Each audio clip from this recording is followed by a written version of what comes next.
Hello and thank you for joining us on the Tuesday edition of Journalist Hangout.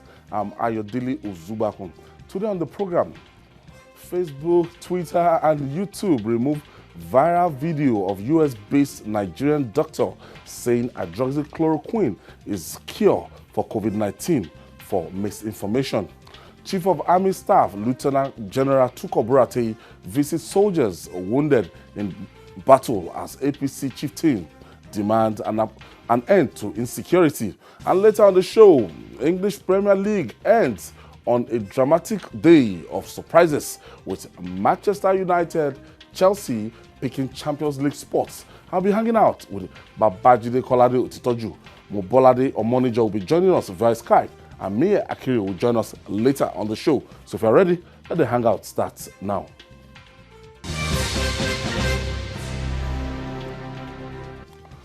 Thank you for joining us.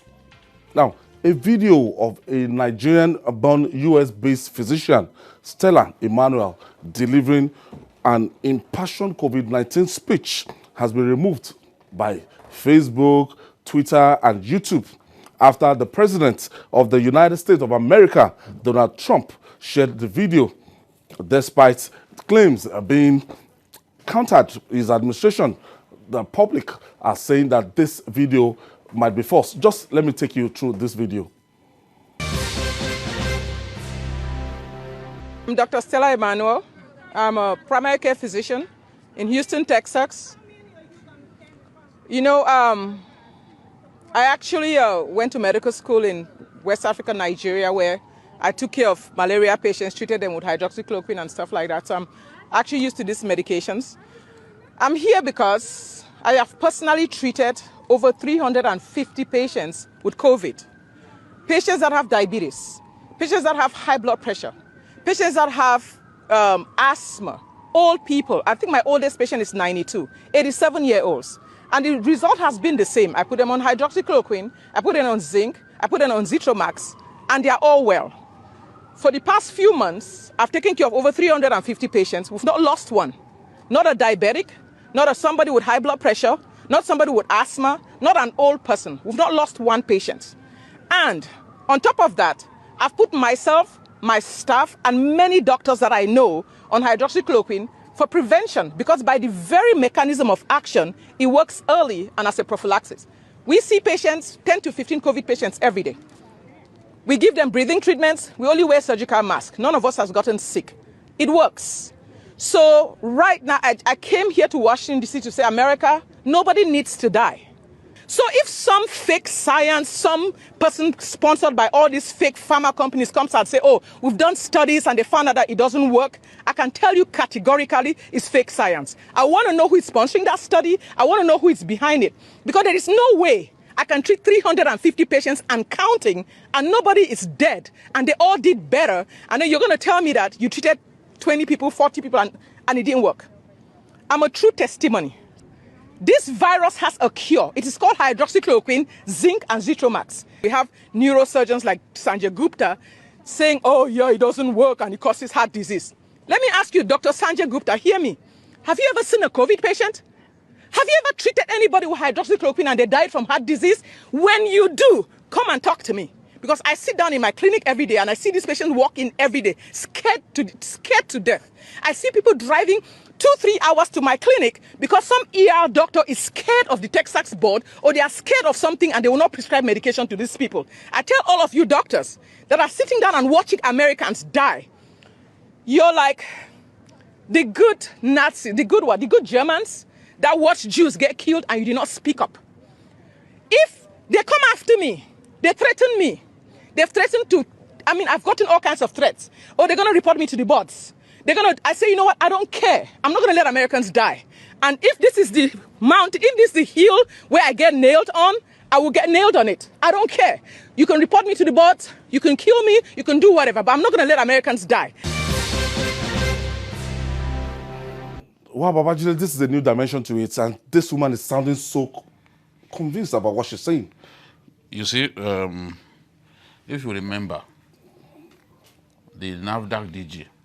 Yes, I remember. Yes, was the first person to draw attention to hydroxychloroquine. Professor Adeyeye. Yes, and she pointed out that there was a kind of survey, a medical survey conducted in China that showed that it could really help in defeating COVID-19.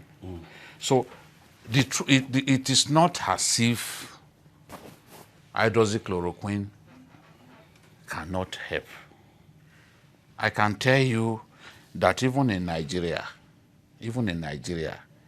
it has been one of the cocktail of drugs used to manage COVID-19 patients. In isolation centers. Yes. What's his name? The former spokesman for Jonathan, the medical doctor, Okupe. Yes, Dr. Okupe, when Okupe came out of isolation center, Okupe listed the drugs that were administered on him, and he mentioned hydroxychloroquine, and even gave us the dosage for hydroxychloroquine that was administered on him. The same thing with Chief Doc Percy. Now, no one in his right senses will say hydroxychloroquine alone. It has to be used along with other drugs. And that's why she's talking about zithromycin and zinc.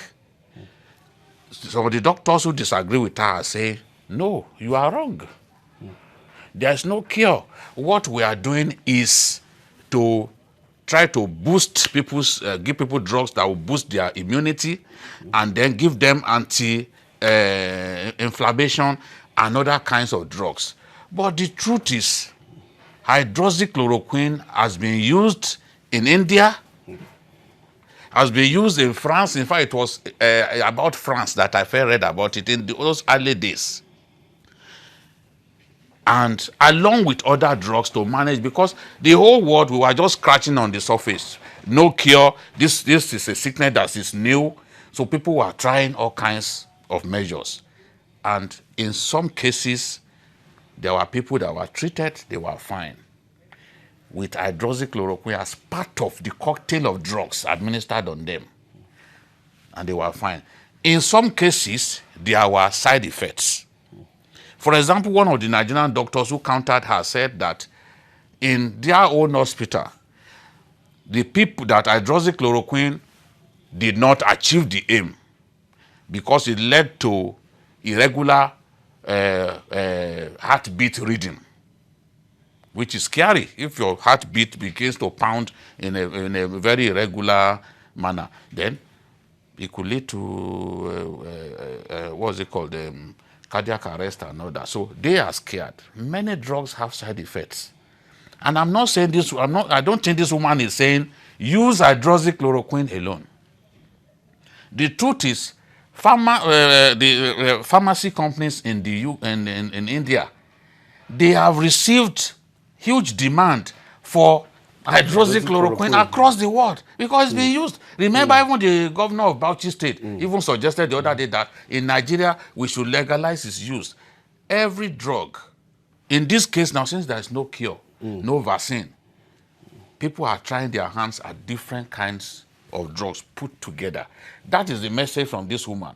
But the truth is, companies that have spent billions of dollars on research for a vaccine, on research for a cure. Not to know that if you come to tell them that one cheap drug will solve this problem. So this is the politics of it. There is a lot of politics to it. There's a lot of politics. Some of the people support Donald Trump. You have WHO to contend with. Yes, some of the people support, and the FDA too have said, no, we don't, let's not use it again. Some of the people support Donald Trump because Americans are dying again. Fresh cases are happening. Some of the people support Donald Trump would back this woman at this time so that they can now say, oh, Trump suggested hydroxychloroquine a long time ago. They refused to listen to him. Now we're having more deaths. This is the political angle to it. But the truth is, The pharmaceutical companies are very powerful in America. They have both financial and political muscle. So let's not kid ourselves. If anybody comes and say, "Oh, that cheap drug, along with some other drug, we just," you are going to be resisted because people have spent money. They are looking forward to GSK, for example. Their vaccine is almost out, and then you want to come and tell them that. Now I understand. Look, Mubalade, Facebook, Twitter, and YouTube had to bring down, but on Facebook particularly, under some hours, it had over 15 million views. This particular video of this Nigeria Stella Emmanuel. Are we looking at the politics around COVID-19 right now? Well, it's bound to have some politics around it. Anything that is coming the way COVID has come will naturally have some politics around it. And like Jide said, this is election year in the United States of America, where she is based. Apparently, it will have some politics. She herself might be playing up some politics, and those who are opposed to her might also be playing their own politics. Like Jide said, Trump had come up with the idea of hydroxychloroquine much earlier. And the scientists, the medical scientists, the doctors said, no, we have not put it through the normal channel of verifying the use, verifying that it is indeed the cure we are looking for. And then, hello?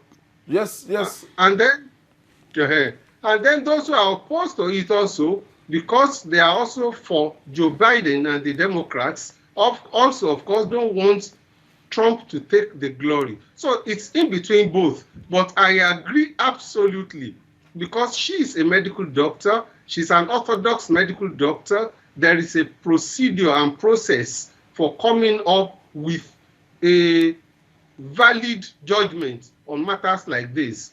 And normally, I will not say that, especially in a country like this, I wouldn't say that we should just come up and say, look, everybody go and buy your hydroxychloroquine, buy zinc, and buy Zithromax, and then we are home and dry.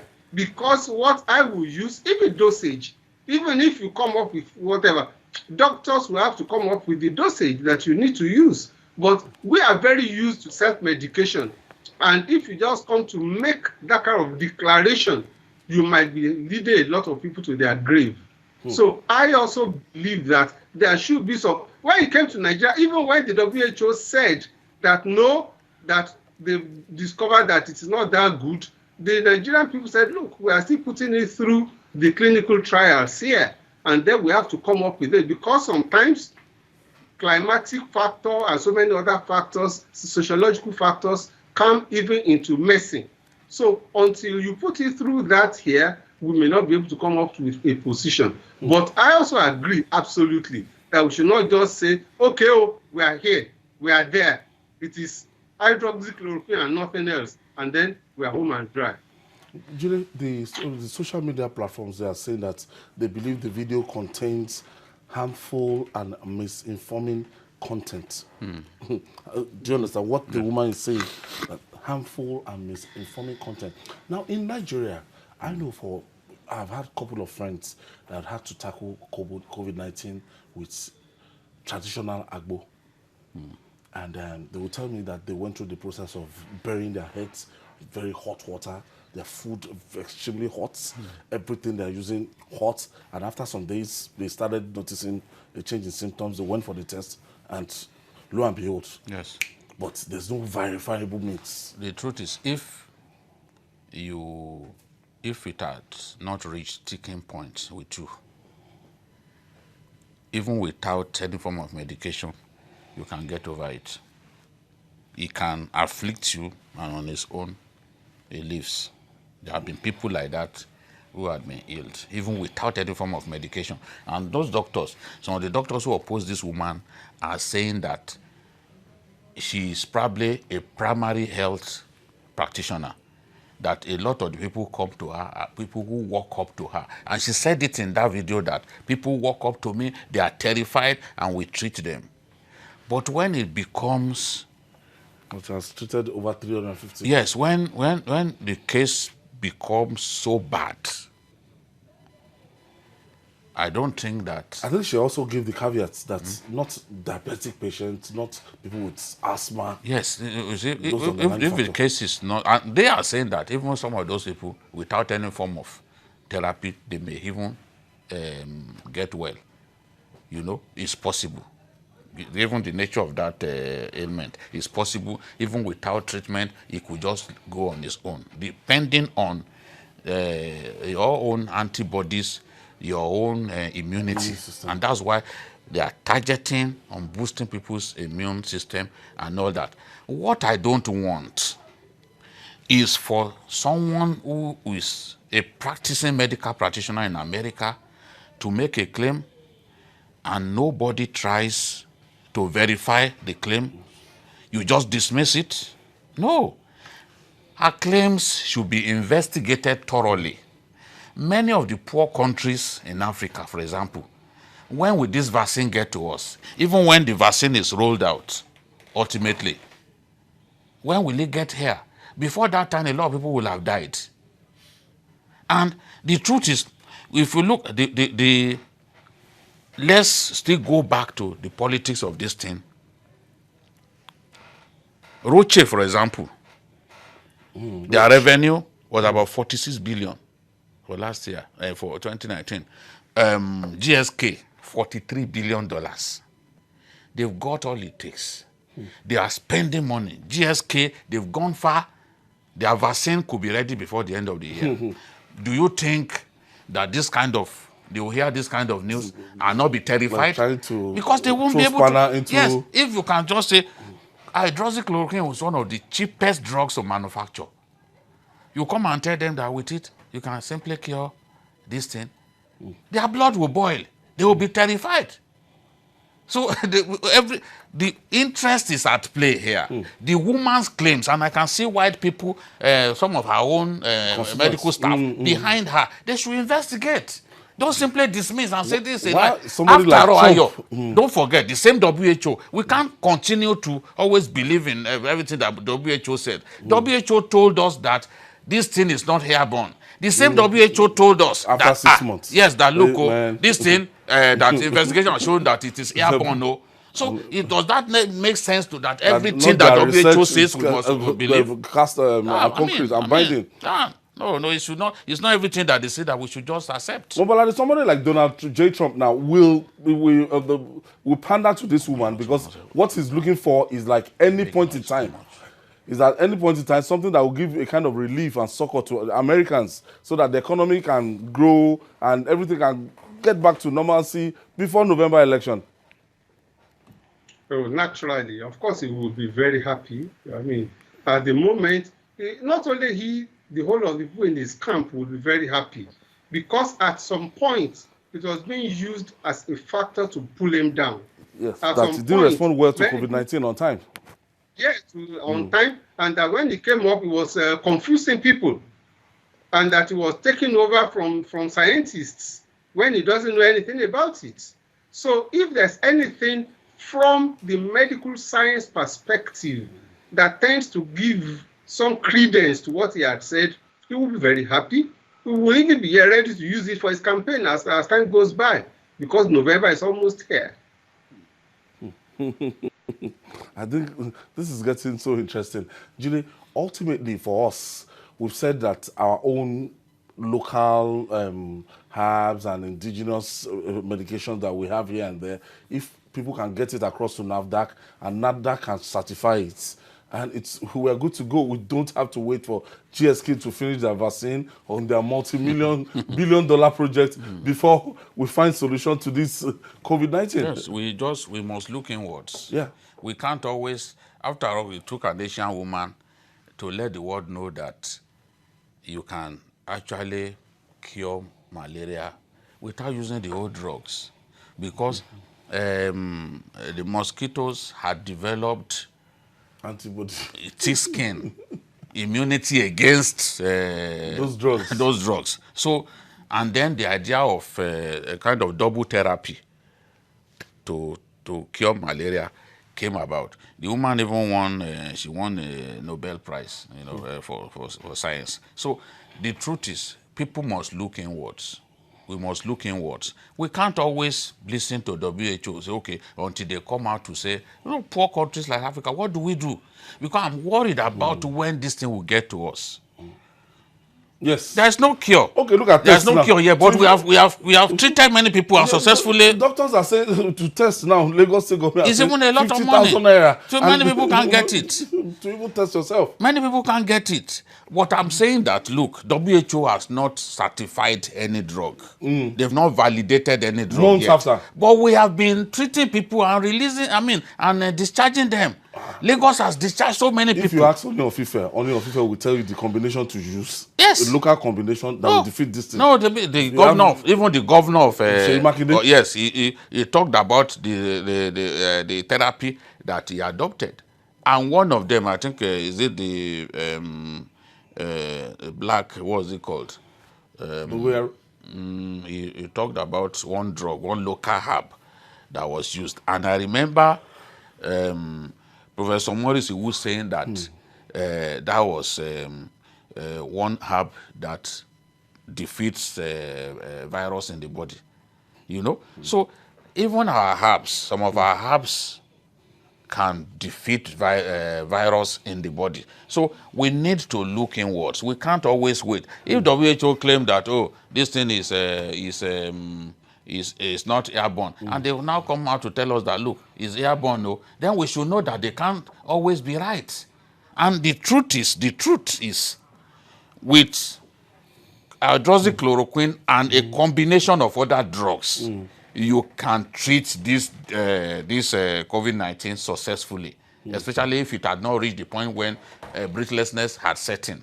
Because at that point, anyone can die. Yes. So we cannot deny that it's being used to treat so many people.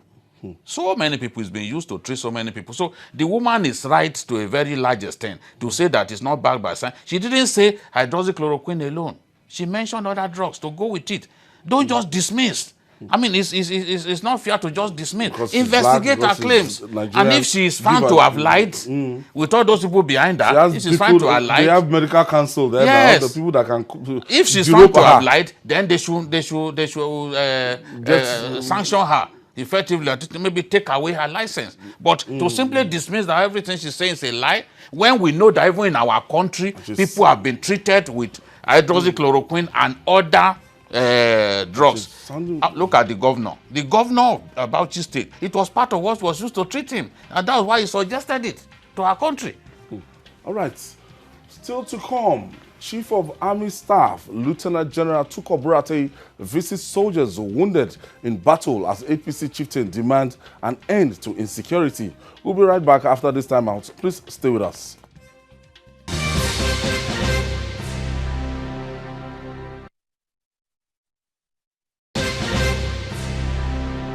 Welcome back. Jide, before we let this go, this one is said to be a Cameroonian. People are suggesting that she's not even a Nigerian. Yes, that, she actually went to school in Unical, and she's a Cameroonian.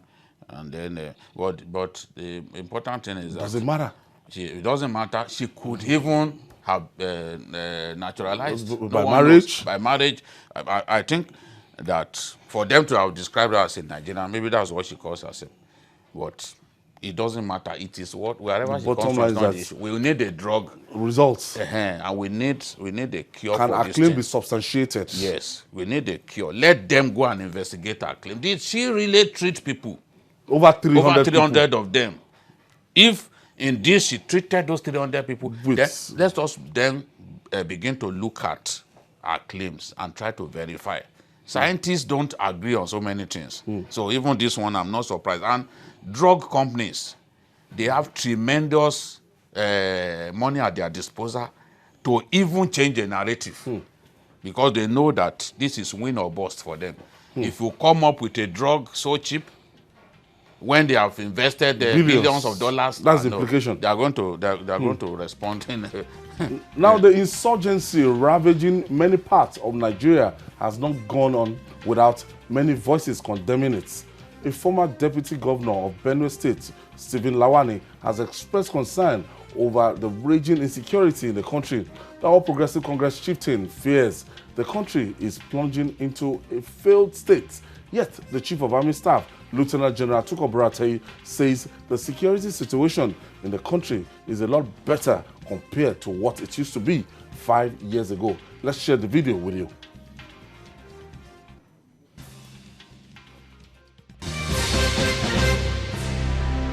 Thank you very much, Warrant Officer. Amputated hands and legs, and many of them now conveyed in wheelchairs. This is the story of these wounded soldiers from the war theater. They are receiving medical attention here at the Nigerian Army Reference Hospital in Kaduna. Some of them have been here for years battling injuries. The troops are here visited by Chief of Army Staff, Lieutenant General Tukur Buratai. He says they've been on his mind. Some of you are still expecting your follow-up treatment abroad. This we've taken note of, and we assure you that we will address these issues very soon. The Army Chief proceeds to treat them to dinner, and he serves food to his guests himself. The troops are elated at the gesture. They are thankful to the Army for picking their medical bills and showing them love and care. They also say many of them are ready to return to the war theater when they are certified fit.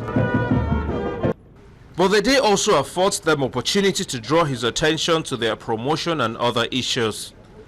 Whatever we need, he often comes to our aid. For example, I've been to India once. There was a time I bought a drug. As soon as I told her, he said that where's the receipt? She quickly refunded it to me. We believe anywhere you find yourself, anywhere, be where it can happen to you. And you see me now, I'm ready to go back to the mission area if I can get a very nice prosthesis to go and fight and attack the Boko Haram terrorists. Their display of gallantry gives the Chief of Army Staff so much joy. He promises their service to the nation will not be forgotten. He also says the security situation in the country is much improved, better than it was 5 years ago. Several of our colleagues, and indeed all Nigerians, are living in peace, although relative, but I assure you we are much better living in peace now than 5 years back. Some of the troops were not lucky enough to leave the war front alive. But the army authorities believe this visit will serve as a morale booster to the wounded. Mobalade, the Chief of Army Staff, maybe, I don't know, maybe was sure that maybe, I'm not sure, maybe was referring to Nigeria, that 5 years ago, that's the peace 5 years ago compared to what we have now, that it's better now. The state of insecurity in the country compared to 5 years ago. It's unfortunate that we keep hearing all these technical defeats and all those things 5 years ago. We were all here 5 years ago, we were here 3 years ago, and we are here now. And we know that things appear to be getting worse. Not only about Boko Haram. 5 years ago, we didn't have so much about banditry in the northwest. It was mainly the northeast and Boko Haram. And to a large extent, too, the last 6 months of Jonathan, a whole lot was done to fight the battle. It is true that they picked it up from there for a while. Then after some time, everything again. They started gaining ground. Boko Haram started gaining ground. You had the ISWAP also make so, and you had the all issues of insecurity all over the country, including kidnapping in all parts of Nigeria. We should not deceive ourselves. There is a whole lot wrong with the country at the moment. That we should not always politicize everything. We should not say, well, before we came in, it was worse and all that. All those things don't matter so much. People cannot sleep on their beds. People who in southern Kaduna right now, they find it difficult to sleep at night.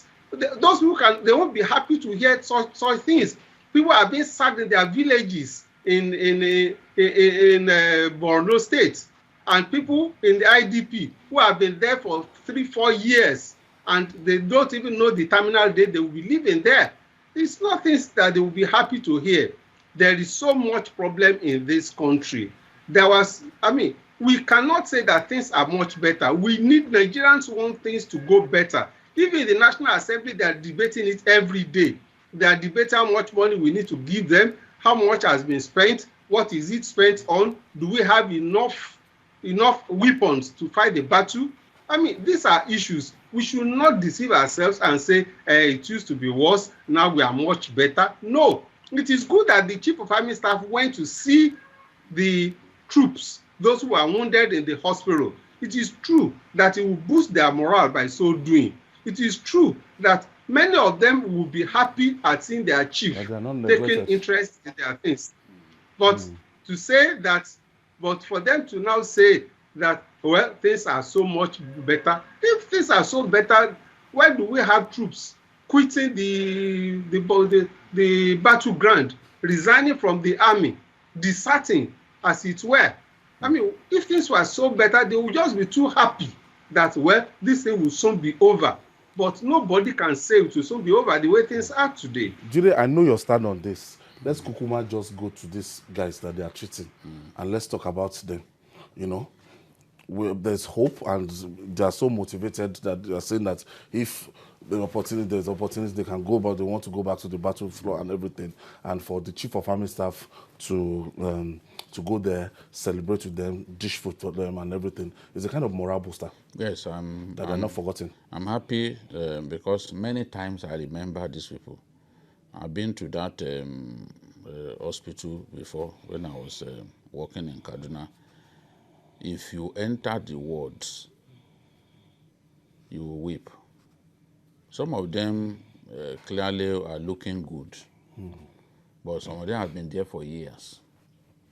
It's the critical stage. It's a good thing that the Chief of Army Staff went there to boost their morale, because they became injured fighting for their country. And we cannot take lightly the sacrifices of these soldiers.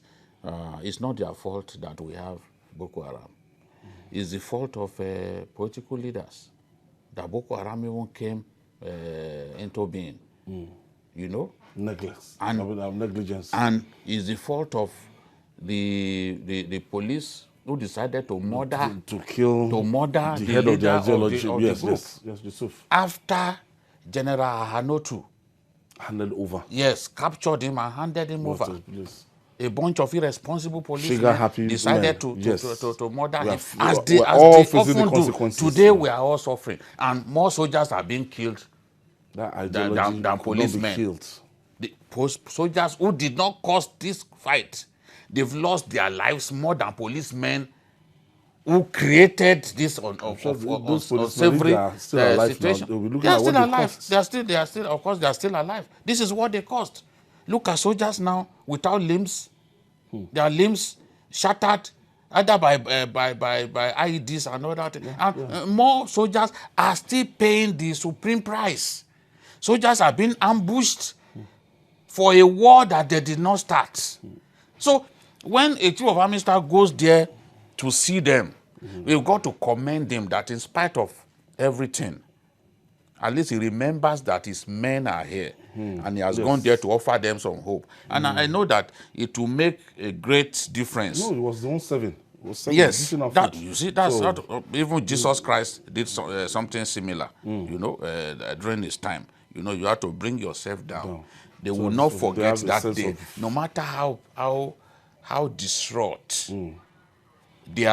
they will still be in high spirits, knowing that their boss had come to tell them that, look, you are not forgotten. You've sacrificed for your country. You are not forgotten. The labor of our heroes past. What particularly made me happy was to hear one of them saying that if they give him the right artificial limbs, that he will be ready to go back. I've seen American soldiers who lost both limbs push that they should send him back to Afghanistan.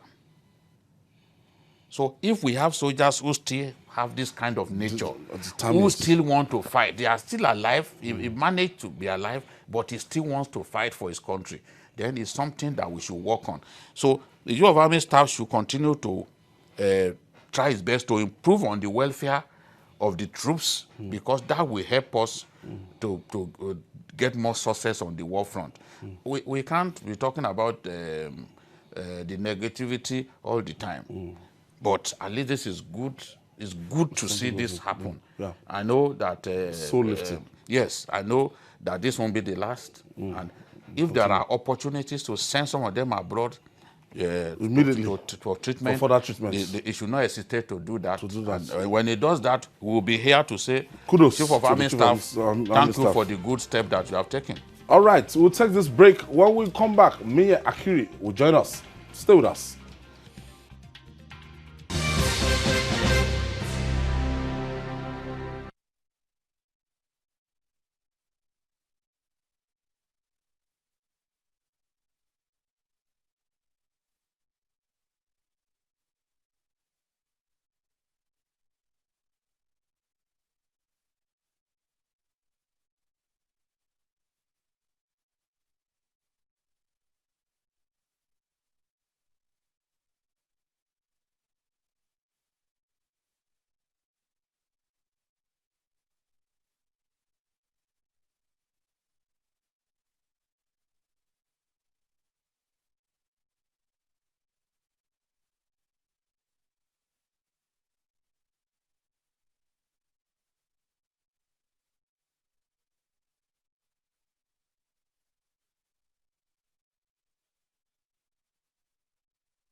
Welcome back. Now, sports. Mia Akiri is joining us. The English Premier League, arguably the most watched football league in the world, ended on Sunday with plenty of drama, although Liverpool won the 2019-2020 season long before the final day. There were still plenty to play for. Manchester United pipped Leicester City 2-0 to secure a Champions League spot in the third position, and while Chelsea booked the fourth place with similar scoreline against high-riding Wolves, Bournemouth and Watford joined Norwich City as the relegated teams. The spoils of the concluded season have been shared, so the losers can hope for better outing next time. Meanwhile, let's share Mayor Akipelu's prediction with you when we discussed the battle for EPL for top 4 on the 10th of July.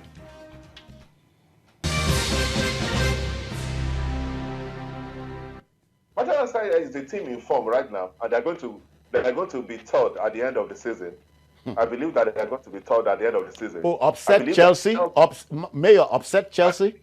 Yes, okay. I believe so. I believe Chelsea will come fourth. And Leicester will be fifth. Because you see, Manchester United, since we resumed from the COVID-19 delay, Manchester United is the team in form.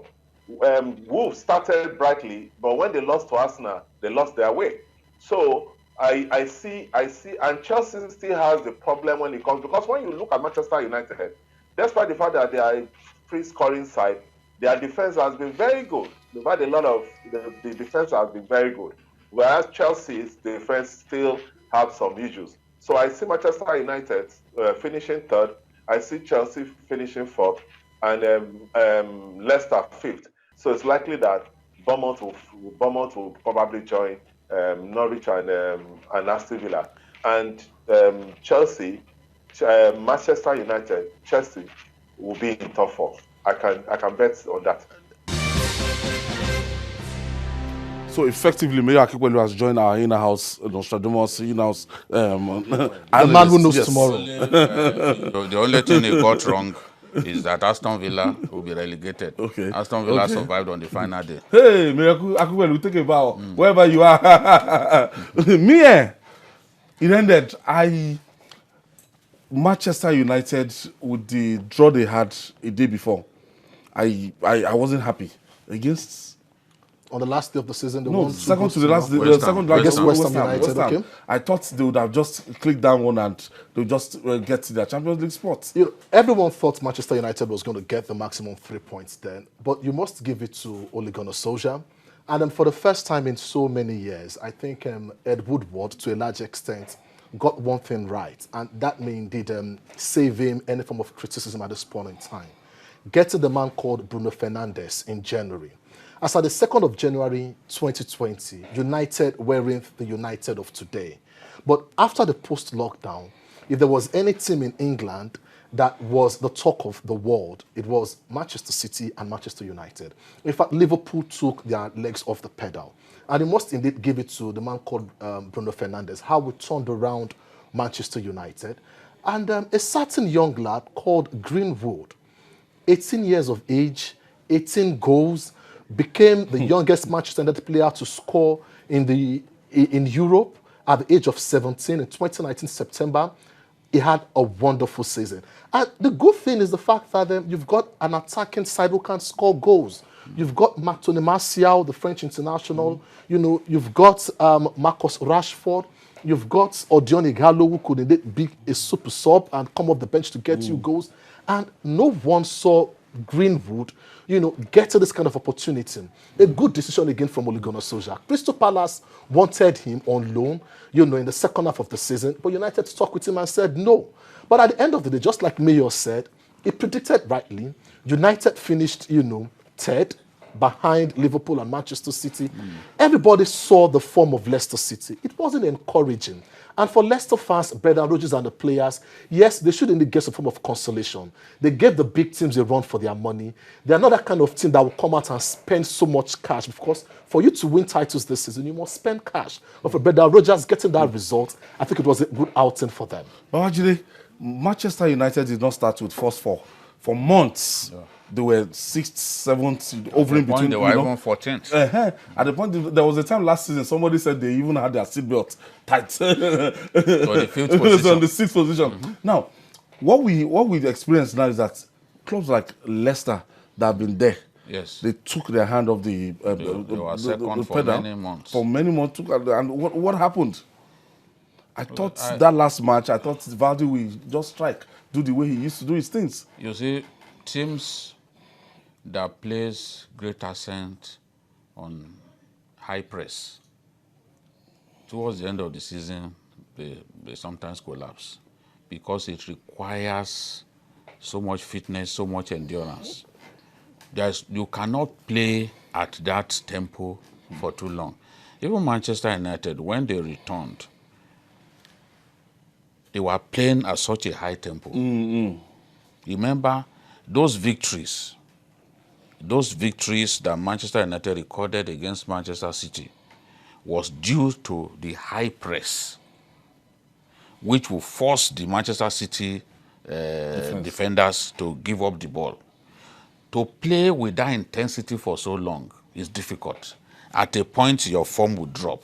Yes. Liverpool too plays the high press. Many teams don't like to play Liverpool because they will harass you from the beginning of the game. And then they take the ball from you, and their front three very leather. Manchester United has that too. Look at the second goal against Leicester City. It was Greenwood that robbed the Leicester defender of the ball and then he fed Bruno Fernandes. Bruno Fernandes may not play well in a game, but you can still count on him for the killer pass because he played badly on Sunday, but he still delivered the pass for Anthony Martial, who then went into the 18 and got that penalty. Manchester United were so good to the extent that even as Starboy or John Gallo was not making the team regularly again towards the end of the season. Well, the good thing for Ole Gunnar Solskjaer is the fact that already he had his team mapped out before getting Odion Ighalo.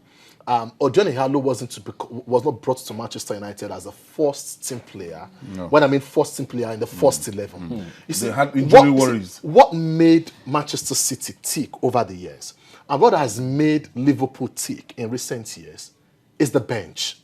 When you take a look at the Manchester City squad, when you take a look at their bench, you get scared. We imagine the kind of quality players on the bench. And that was what Manchester United lacked for a very long time. You know, if you have your good players, your first 11, and you have a quality bench, you can deliver. You know, but since, you know, you have an Odion on the bench who can always come on and get you the goals, give you a different tactical approach, he's very good on the hold-on play. Yes. And then if you have all this and you play to their strengths, you get good results. And if you take a look at them, other teams wouldn't get it right this season. Arsenal, Watford for the very first time, you know, equaled another record set by Chelsea and West Bromwich Albion years back. Having 4 managers in the season, from Javi Garcia to Nigel Pearson, sacking all managers. And at the end of the day, it didn't work out for them. Yes. They've been relegated for the first time in 5 years. So the team from Vicarage Road, Watford Football Club, the team from Vicarage Road, fans from Vicarage Road, wouldn't be in the top flight next season. But take a look at Aston Villa. Grealish was one man who made the difference.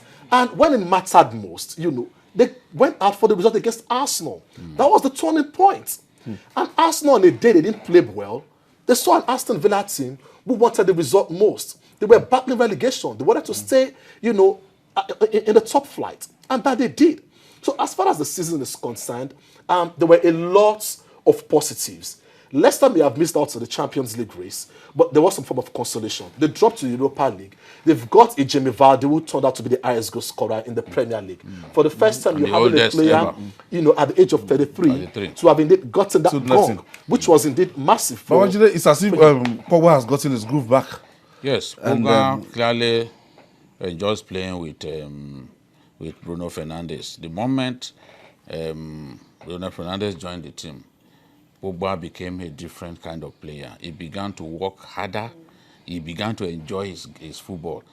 And I see him remaining in the club because in any case, with the COVID-19 pandemic, many clubs will not be able to afford big players because clubs have not made the kind of money that they made years ago with empty stadiums and all that. No, it's not encouraging. Gate receipts are not coming.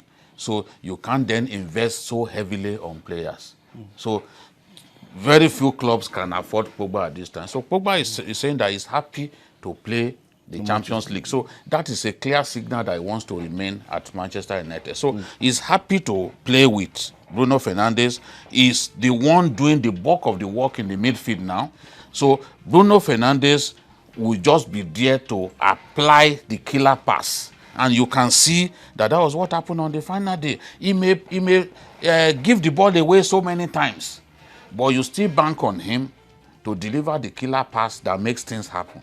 You still bank on him to score the penalties. He has only missed 2 penalties in his career.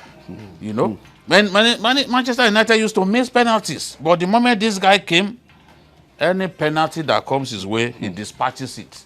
So it's a good thing, and Pogba has clearly improved. He may still be making 1 or 2 mistakes, but it's a different Pogba that we are seeing now. Me, Akiri, you told me something about Arsenal because your fans, they want to hear it. You told me that Arsenal is not a top-flight team, that Arsenal is just an average team. Yeah, and the truth today is Arsenal has a very large fan base. But Arsenal is no longer that team that competes for. See, if you don't win trophies anymore, if you're not, they still win the FA Cup now. They are the most successful in the FA Cup. In the FA Cup, yes, I know. Now, if you're not competing at the highest stage, for Premier League titles, the Champions League and all that, then you're missing so much, because that's the stage for the biggest players, and that's what the best players in world football want to enjoy. Let's take our minds back from the era of Arsene Wenger, when you had World Cup winners like Gilberto Silva, Patrick Vieira, and the likes. They were arguably the best players in world football. But a lot has changed at Arsenal today. Yes, the large fan base is sustaining the club, and you see the likes of Chelsea fans and all that. Come down to the fans now trying to take that position that belongs to Arsenal. They've taken it, not trying to now, because I will agree with that. But time will indeed tell, because with the way things are, if Arsenal can get their groups back, if Arsenal wins the FA Cup, yes, and goes to Europa League. Yes, because a lot has changed. If they don't go, struggling to get the best. That will be different in 15 years. They are in 8th position. They ended up in 8th position for the first time. If they don't win the Europa, that means no continental football. They are just like that team in the last 15 years. So that's the which is thing. sad. And they won't be able to attract the best players. Some of their players would like to leave. Okay. We have to wrap it up there. I want to thank Mobolade Omonijo. Thank you for joining us earlier on the show. Thank you so much. And me, Akiri, it's always a delight to have you in the studio. Yeah. Thank you so much. BKO. Thank you. So we've now indoctrinated Mayor Akipwelu to our cycle of people that can at least. So congratulations to our own Mayor Akipwelu. And that's it on Journalist Hangout. Join us tomorrow for another episode of the program. You can also watch Journalist Hangout on our platforms showing on the screen. We're on YouTube, youtube.com/TVC News Nigeria. Our feedback channel is Journalist Hangout at tvcnews.tv. I'm Ayodele Ozubakun. Goodbye for now, and God bless Nigeria.